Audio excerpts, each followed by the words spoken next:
Hey, good morning everyone. This morning I'm going for another test drive, of course. It's my day off from work, so what else are you doing? Testing the car and the battery. I have changed something. I did not charge up the car to 100% last night, but only to around 80%.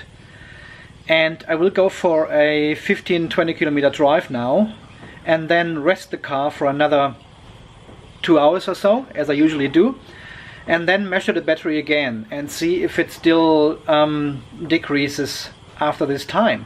Because I've got the suspicion it is only happening when I charged to 100% before. I did some more testing last weekend. I'll tell you in the car.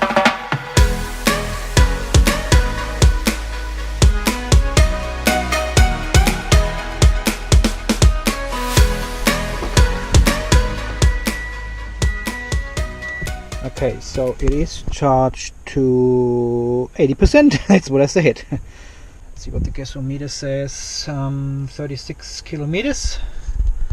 So if I drive 15-20 kilometers now, that'll be alright. Alright, let's do that.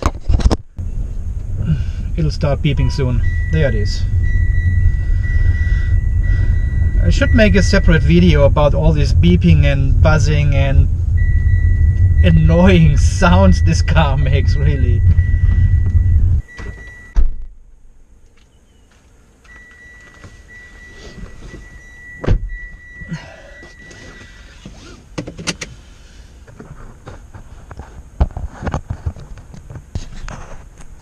The boot was still open. Trunk, boot.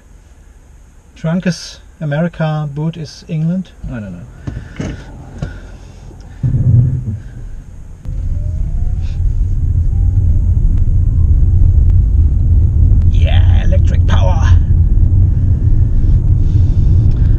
So I wanted to tell you about this. So we went for a trip to Brisbane, which is around 65 kilometers away from us. So, and during our trip to Brisbane, I've used the save and charge button. I used the save and charge button a couple of times. I will do some separate videos about the charge and save function in this car and how it works. Anyway, so the battery got actually charged and discharged quite a lot during this trip. And also we made a 1 hour stop at our kids' house in Brisbane and I plugged in the car. And it got about 15 kilometers of range with this charge. And afterwards we went off for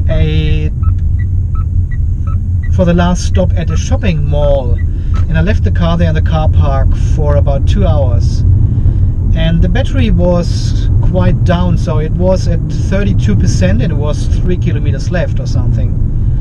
And when we came back after these 2 hours and I turned on the car, the ice kicked in straight away. And I said, oh, that's weird, because I had some charge left when I left it there. And I had a look and it didn't show me any range at all, just these 3 lines. And the battery was down to 28% only, so I lost 4% in these 2 hours.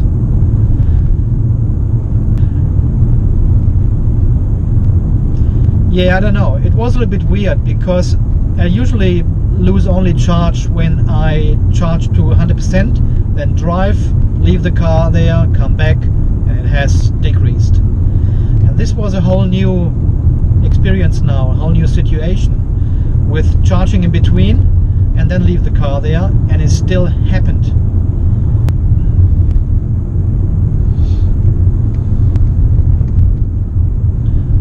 I'm still trying to find a pattern or a, you know, just so you can tell the workshop.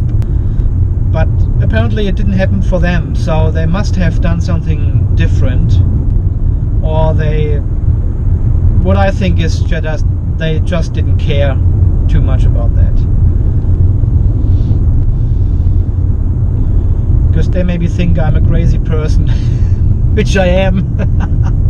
I mean, who is doing all this testing? Who else? Nobody. Definitely at one stage I have to stop with this measurement and test driving and stuff. I mean, I'm putting kilometers on this car like crazy, just for test purposes. I've got an appointment next week for the 60,000 kilometer service. I've got 3 kilometers left. I'm at 5.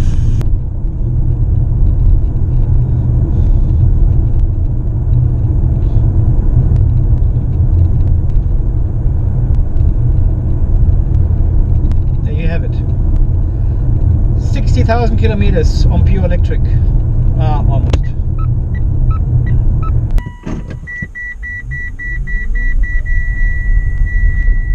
There's the beeping again. Yay, fasten seatbelt, and the door is open. And the dogs are running. They are totally going nuts now. Because someone is coming back. I was away for 10 minutes. And they're totally freaking out. Alright, so here we are. Let's do some... Oh, what the hell? Okay, I found out how to solve that. Okay, that's the door. And then, if you don't drive, it doesn't beep anymore. Okay, so it's at 59.8%, 22.3. We've done 13 kilometers in total. And we have 8:28 now. Okay, I'll leave the car here for 2 or 3 hours now, and then we measure again. And I don't know.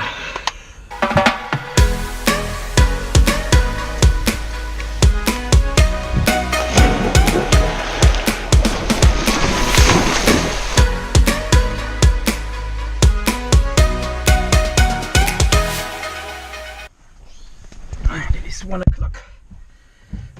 That means battery time. Watchdog. Yeah, shut up. Annoying. Okay, so that's where we were. Start live data.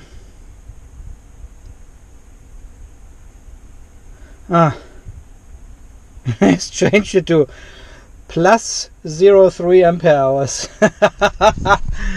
Oh. Okay, I think I'll stop measuring this battery now, because it must be related to the battery management system. It can't be the battery itself. It can only be software related. The software does a recalculation when I turn on the car after a while. Yeah, that's what I think it is. I even got 1 kilometer more on the clock.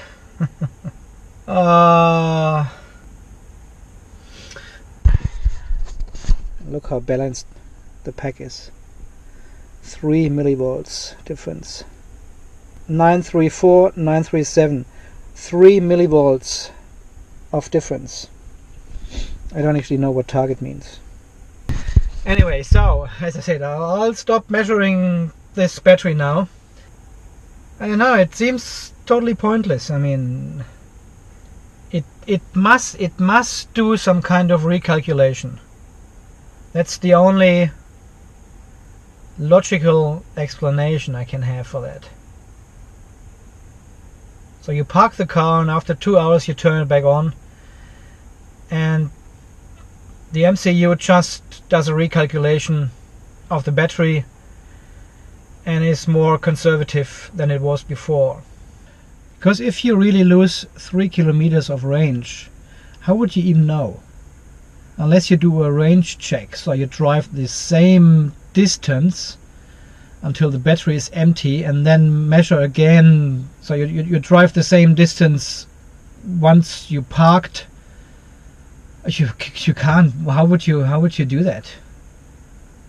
You would never know if you really lose these 3 kilometers.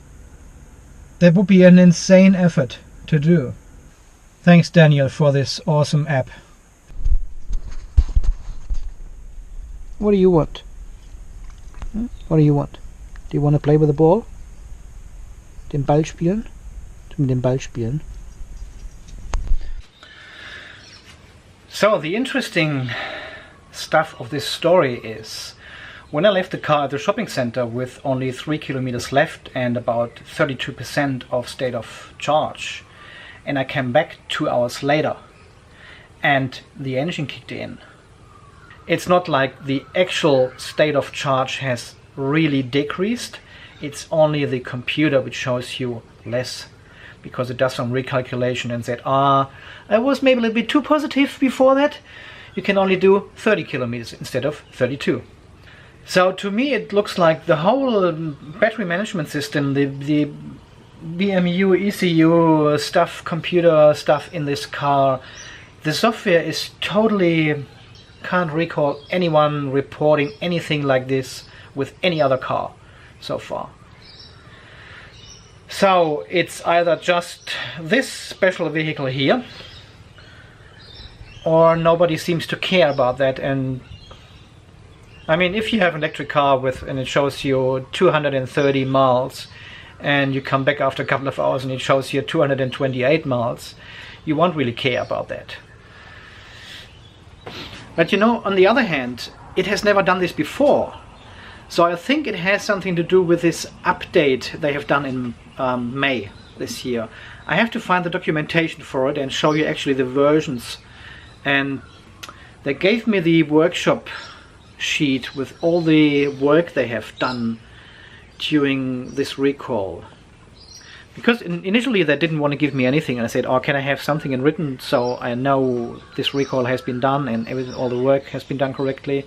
And they just copied the workshop sheet for me. So with all, where actually the mechanic handwritten down what he's done and all the times and whatever. Because I'm sure there were 2 versions. It stated something like the version before was this and this, and now the version is this and this. And it was a newer version they put on, but I can't recall on what they have actually updated. I'll find out. I'll get back to you with this. I've totally forgotten about this workshop sheet with the versions on it, but I found it now. And sensational discovery. Okay, so that's what they have done. Okay, carried out engine ECU reprogramming from current version blah blah blah 502 to new version software 503.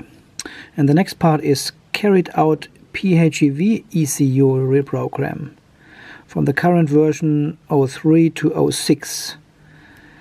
So it looks like we've got 2 different ECUs in the car, and they have reprogrammed both when we had the recall. And I don't think you can actually read this number somewhere in the MMCS inside the car. I'll go and check this now.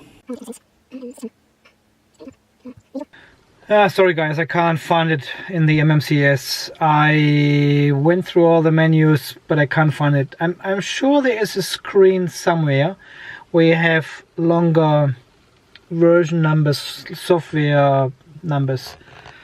I can't find it anymore. I don't know. I've seen it a couple of times in there, but I never knew what these versions are for. Maybe that's the ECU, I have no idea, but I can't find it anymore. Annoying.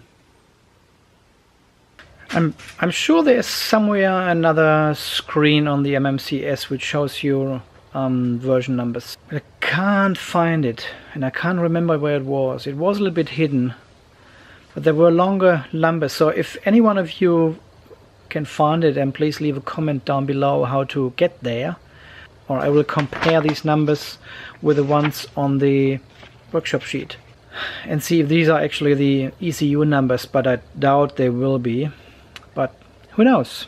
So please leave your comment if you find these numbers.